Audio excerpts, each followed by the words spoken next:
Hello, everybody. Welcome to another video of Reinaldo Chess Lesson. Today, we are going to cover the game of the day in the candidate tournament. And it was the game played between Alexander Grischuk and Anish Giri. The decisive result in this game create a new challenger for the world title. That is the other Russian grandmaster, Jan Nepomniachtchi, who managed to kick the draw in his game against Maxime Bachir-Lagrave. So this game is very important because Alexander Grischuk is from Russia as well. So I still believe that those guys do some teammate work before the game because after all they are compatriots. And yeah, in this round robin tournament we have three Russian competitors. It's not a secret that usually they play for mutual interests. This have some background from the match played, by Bobby Fischer with some Russian players also in his candidate tournaments. Usually when there is a lot of participants from the same country, we may expect some kind of support, and in this case, well, maybe indirect because thanks to the result of the game played between Grischuk and Giri, Nepo becomes the champion of the candidate tournament with one round to spare. So let's start with this. In that game, Grischuk opened with d4, and Giri did knight f6. So this way to play is quite flexible. c4 e6, and now knight f3. With this move, we have the anti-ninja Indian in order to prevent the pin of the knight on b4. And here Giri did b6. Important to say that here bishop b4 is still possible, and that will be known as the Bogo Indian defense, to try to invite white to cover with the check with the knight on c3, but for sure that don't make sense. Okay, in this case, Giri decided to play b6, and this is known as the Queen's Indian defense. Fianchetto on the king side, King's Indian defense. Fianchetto on the queen side, Queen's Indian defense. And here, white have a lot of different approach. Probably one of the most interesting continuations is a3 to prevent bishop b4 check. But here, white decides to play g3, that this is known as the Fianchetto variant in the Queen's Indian defense. Also, this structure is very similar with the Catalan, but the unique difference is that the black pawn is not on d5, that usually this pawn gets pinned by this on the big diagonal. So considering that black don't have the pawn yet on d5, I think that the position is much more flexible for black in comparison with the classical Catalan setup. Bishop b7, bishop g2. Yeah, and black have more chance to fight against this monster on g2. So bishop b4 check, and here bishop d2. By the way, here bishop b4 is known as the Capablanca variant in the anti-ninja. Another alternative, probably, maybe continue with some d5 with some queen's gambit decline setup, transposing to some of the variants of the Catalan opening. But I think that bishop b4 is really more consistent with the setup already arise. So bishop b2, and here we have c5. This is a sideline. The main continuation here is bishop d7. That this maneuver, bishop b4, bishop d7, looks a little bit strange, but really the idea is just force white to misplace the bishop on d2. Normally, white would like probably to have a double fianchetto with bishop b2, also keeping the defense on the pawn on d4, and now the bishop is blocking that defense. This alternative is more common, but Giri did c5. Usually, this continuation looks for a more unbalanced game. Giri was in a kind of must-win situation as black, so he's taking some, let's say, positional risks because after the capture, now black have double pawns. But when his pawns, Iceland are playing separate, but not everything is bad about the setup because the location of the pawn on b4 is controlling the knight on b1, preventing a normal development towards c3. So the position have his dynamines. So castle, castle, standard opening move. And here knight bd2, expected development as the knight cannot go to c3. Well, white just play a knight bd2. Not the best square, but is the square available. So here we have d6, covering the e5 square to prevent future creation of outputs there. Queen b3, attacking the weak pawn, and now a5. Pawns usually must be defended with pawns. Here a3, undermining the structure, and now knight a6. the capture on a3 directly creates a backward pawn on b6. So really, black don't want to allow that, at least at the moment. And with knight a6 is keeping some positional tension, hoping to recapture here with the knight, creating a very strong outpost there. For sure, as the pawn is on a3, controlling the knight, we don't want to take on b4. So white did rook f d1. Here, this move prepares the maneuver with knight e1 to trade bishops and also to try to transfer the knight to the king side. That is what Grischuk did. So queen e7, knight e1, and bishop takes on g2. So far, we have been following some theory on the database, and the most important games that appears in the database right now uh, is a game played between Anatoly Karpov and Viktor Kornoit in 1987. Karpov won that game, and also in that game, Anatoly Karpov recaptured here on g2 with the knight. The main idea of that game is that with the knight here, white want to transfer the knight to e3, because in this position, one of the plans for black to try to relocate the knight that is misplaced in the edge of the board is enable the c5 square. In order to do that, black should hit in the center with e5, forcing the pawn on d4 to take a decision somehow, and later try to get this location for the knight. That is the main plan for black in the position. So capturing on g2 with the knight, white is hoping to come here and to take advantage of these two squares in case of e5. And also another idea of the knight on e3 is that if for some reason the e file will be open, the knight on e3 is going to keep the file kind of blocked, preventing any pressure on the pawn on it. So that was the background, but here we should take the first novelty of the game. Instead, the capture with the knight, he took with the queen, with the king, sorry, that looks a little bit counterintuitive because the king is exposed, can receive some checks. But the idea is really very original because this knight really wants to be transferred to the queen side to put additional pressure on b4 to force black to take a decision. Because if black is forced to take the decision, taking the pawn on a3, eventually the b5 will be open and we are going to have a target on the b5. So here, Giri did h5, maybe hoping to somehow push, and some queen b7 create some kind of checkmate nets. This is a move more about just win space, kind of waiting move, useful waiting move. Okay, so Gray should continue with his plan. Takes, and here, as usual, with the less valuable pieces. Used to be the best, but the most important is kick the knight under control out of the game in the edge of the board.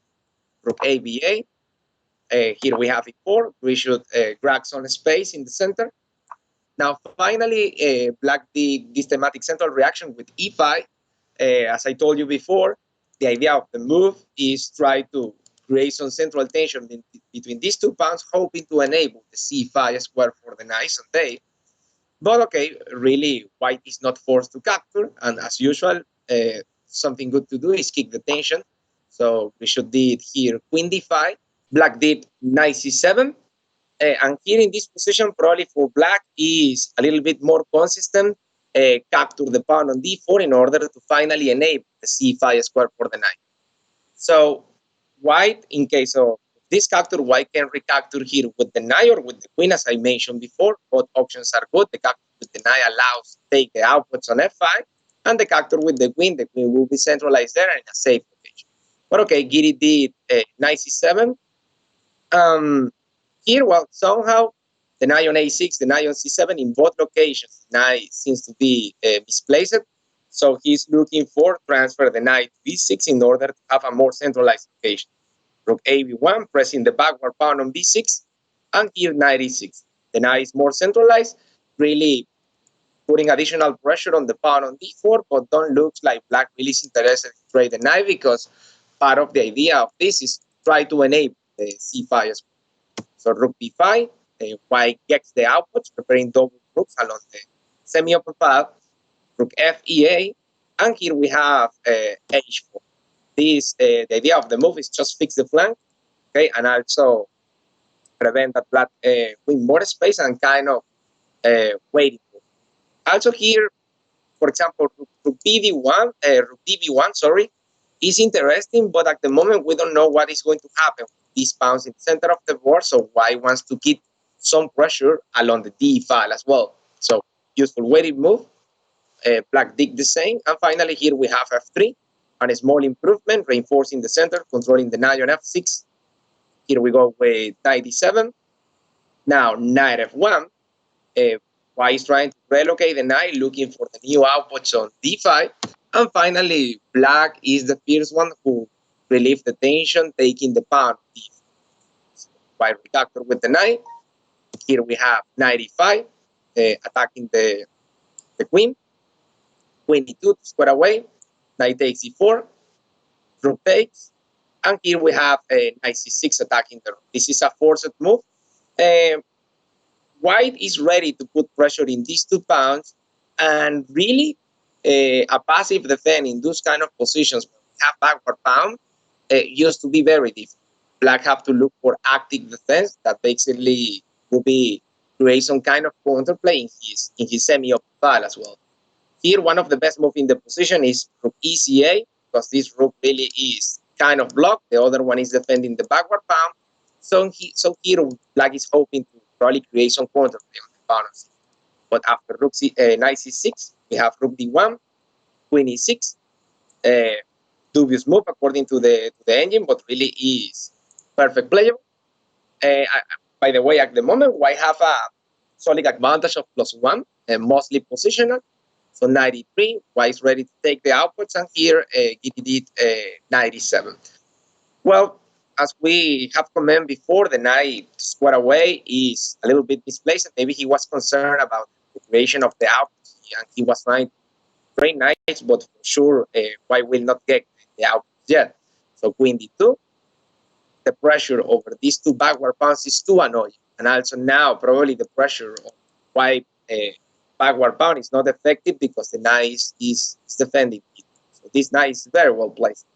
So in a difficult position, with solid advantage for white, black just overreact, pushing the pawn to f5, speculating with some activity along the e file. But after this move, the position just fall apart. White just simply took the pawn on d6. We have here knight c6.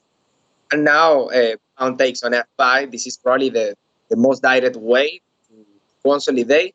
Looks a little bit scary, but the capture of the knight really is not possible, because after queen takes f6, there is some checkmate nets, and black won't be able to defend the position properly.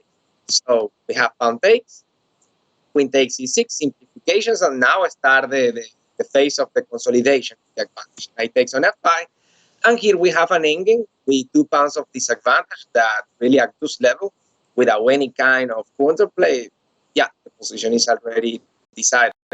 So Giri continued playing some move, 95, attacking on c4, rook d6, opening trade. Black tried to pick the pieces of the board.